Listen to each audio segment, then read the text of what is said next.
Vous écoutez Radio Equinox, la chaîne du peuple. La chaîne du peuple. Bonjour, de la défense populaire des votes.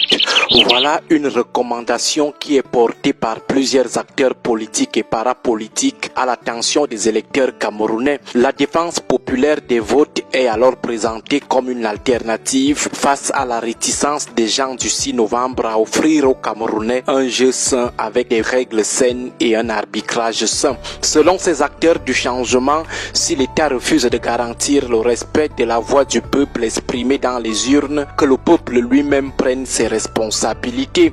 La défense populaire des votes, c'est exactement comme la défense populaire en matière de sécurité où les populations sont obligées d'assurer leur propre défense face à un ennemi aux côtés de l'armée ou alors seul. On parle trivialement de comité de vigilance. À l'extrême nord, on parle de Covid. Donc en réalité, la défense populaire des votes veut tout simplement dire que le peuple, plus précisément le peuple des votants, les électeurs doivent s'organiser pendant les élections pour surveiller leur vote, leur voix, leur choix. C'est le pari que veut relever l'opposition pour réduire la fraude, les tripatouillages aux prochaines élections. Les comités de vigilance des votes, dans l'esprit, il est question de surveiller le vote lors des dépouillements afin que les agents de l'ECAM, les présidents des bureaux de vote ne tripatouillent pas les chiffres et aussi que plusieurs soient témoins des procès-verbaux puisque ces présidents de bureaux de vote sont généralement les hommes liges, les personnes de confiance des élites locales du 6 novembre. Étant donné que l'alinéa 1 de l'article 54 du code électoral dit seulement que le responsable du démembrement départemental de l'ECAM désigne une personnalité comme président du bureau de vote sans préciser de quel type de personnalité il s'agit. Du coup, les élites de 82 profitent de ce vide pour imposer aux responsables de l'ECAM locaux leurs amis, leurs frères et belles-sœurs comme présidents de bureaux de vote. Alors, pour certains opposants, comme les partis ne peuvent pas seuls assurer la surveillance des voix, ils appellent le peuple secours, le peuple à s'organiser lors des dépouillements. Ceci dans la nouvelle doctrine stratégico-politique de la défense populaire des votes.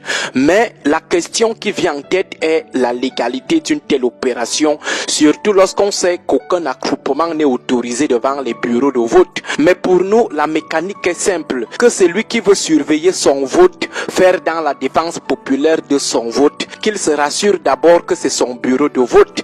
Dans le cas contraire, il tombera sous le coup de l'article 60 du code électoral qui donne le pouvoir au président de la commission locale de vote de faire expulser du bureau de vote toute personne qui n'a pas la qualité d'électeur du ressort du dit bureau de vote. Donc, rassurez-vous que c'est votre bureau de vote.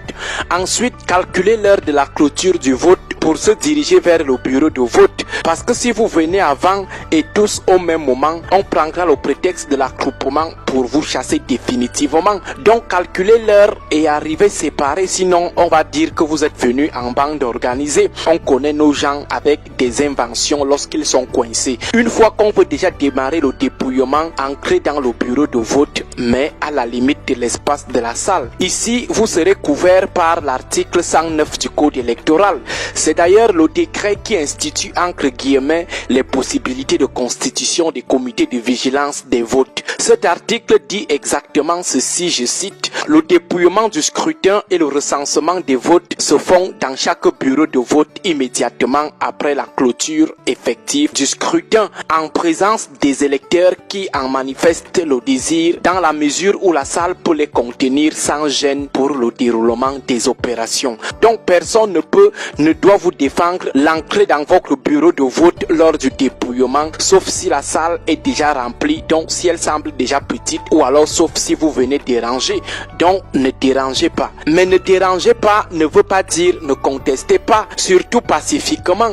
La loi vous donne la possibilité de contester, mais contester sans protester, contester sans manifester, contester, dire juste qu'on n'est pas d'accord et le président du bureau de vote va mettre votre contestation ou vos contestations dans le procès verbal. L'article 114 du code électoral vous donne ce droit. Il dit exactement ceci: les contestations qui peuvent être présentées présentés par les électeurs à l'occasion du dépouillement font l'objet d'une décision de la commission locale de vote. Il en est fait mention au procès verbal. Par ailleurs, soyez vigilants.